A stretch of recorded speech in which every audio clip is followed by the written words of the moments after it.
Hello guys, welcome back to my channel. So இன்னைக்கு on crazy first things நம்ம எதை பற்றி பேச போகிறோம் அப்படின்னு பார்த்தீங்கன்னா டெய்லியும் லட்சக்கணக்கான பேர் ஒரு ஊர்லேருந்து இன்னொரு ஊருக்கு ட்ராவல் பண்ணுறதுக்காக யூஸ் பண்ணுற ஒரு டிரான்ஸ்போர்ட்டேஷன் மீடியம் பற்றி தான் பேச போகிறோம். ரயில்வேஸ். எஸ், இந்தியன் ரயில்வேஸ் பற்றி தான் பேச போகிறோம். இந்தியன் ரயில்வேஸ் வந்து நம்ம நாட்டோட பேக் போன் மாதிரி. ஆனால் இந்த பேக் போனோட ஸ்டார்டிங் பாயிண்ட் எது? ஃபர்ஸ்ட் ரயில்வே பேசஞ்சர் ரயில்வே எப்போ ஸ்டார்ட் ஆச்சு, எங்கேருந்து எங்கே ட்ராவல் ஆச்சு, அண்ட் ஃபர்ஸ்ட் ட்ரெயினோட ப்ரைஸ், டிக்கெட்டிங் ப்ரைஸ் எவ்வளோவா இருந்திருக்கலாம் அப்படின்னு யோசிச்சு பார்த்துருக்கீங்களா? நம்ம அந்த மாதிரி இன்ட்ரெஸ்டிங்கான விஷயத்தை தான் இந்த வீடியோவில் தெரிஞ்சுக்க போகிறோம். நீங்கள் இன்னும் நம்ம சேனலை சப்ஸ்கிரைப் பண்ணாமல் இருந்தீங்கன்னா சப்ஸ்கிரைப் பண்ணிக்கோங்க. Let's get into the video.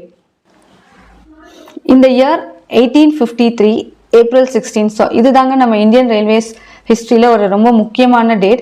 இந்த டேல தான் நம்மளுடைய ஃபர்ஸ்ட் பேசஞ்சர் ட்ரெயின் பாம்பேயில் போரிபந்தர் அப்படின்ற ஸ்டேஷன்லேருந்து தானே வரைக்கும் கவர் பண்ணியிருக்கு. இந்த ட்ரெயினோட டிஸ்டன்ஸ் பார்த்தீங்கன்னா அரௌண்ட் 34 கிலோமீட்டர்ஸ். ஸோ இந்த ஜேர்னி வந்து அரௌண்ட் 34 கிலோமீட்டர்ஸ் டிஸ்டன்ஸ் தான் இந்த ட்ரெயின் வந்து கவர் பண்ணியிருக்கு. அண்ட் இந்த ட்ரெயினில் like we had 3 locomotive engines.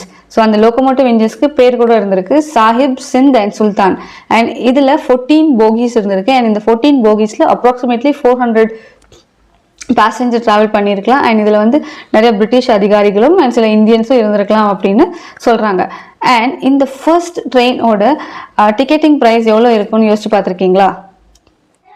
So ticket fares வந்து பெர் மைலுக்கு ஃபிக்ஸ் பண்ணியிருக்காங்க. இதில் வந்து ஃபர்ஸ்ட் கிளாஸ் போகிக்கு வந்து பெர் மைல் வந்து அரௌண்ட் 30 பைசே ஃபிக்ஸ் பண்ணியிருக்காங்க. And for second class it was around 16 paise அப்படின்னு சொல்கிறாங்க. And for the third class it was around 5 paise அப்படின்னு சொல்கிறாங்க. So for a normal for a complete journey from Boribunder to Thane ஒரு normal second class போகியில் வந்து it was around 1 Ruby வந்திருக்கலாம் அப்படின்னு நம்ம யோசிச்சு பார்த்துக்கலாம். அரௌண்ட் 1 ரூபி இருந்திருக்கும்.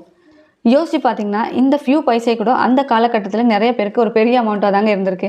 ஏன்னா இந்த ட்ரெயின் ஜேர்னியில் நிறைய ப்ரிவிலேஜ்டு பீப்புளாக தான் ஃபஸ்ட்டு இனிஷியலாக ப்ரிவிலேஜ் பீப்புள் தான் ட்ராவல் பண்ணக்கூடிய ஒரு மீடியமாக தான் இந்த ரயில்வே சிஸ்டம் இருந்திருக்கு. ஆனால் இப்போ தான் ஈவன் நார்மல் பீப்புள் கூட ட்ராவல் பண்ணுற ஒரு டிரான்ஸ்போர்ட்டேஷன் மீடியமாக நம்ம ரயில்வே சிஸ்டம் மாறி இருக்கு. ஃபர்ஸ்ட் ட்ரெயின் ஜேர்னியோடைய சில கிரேசி ஃபேக்ட்ஸ் பற்றி பார்க்கலாங்களா?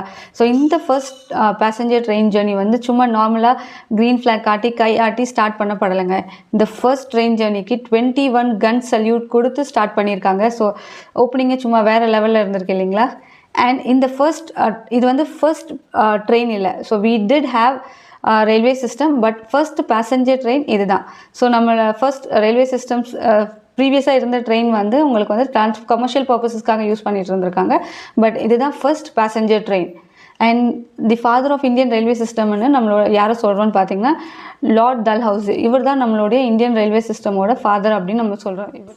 யோசிச்சு பார்த்தீங்கன்னா நம்மளோட இந்தியன் ரயில்வே சிஸ்டமையே வேர்ல்டில் one of the biggest and busiest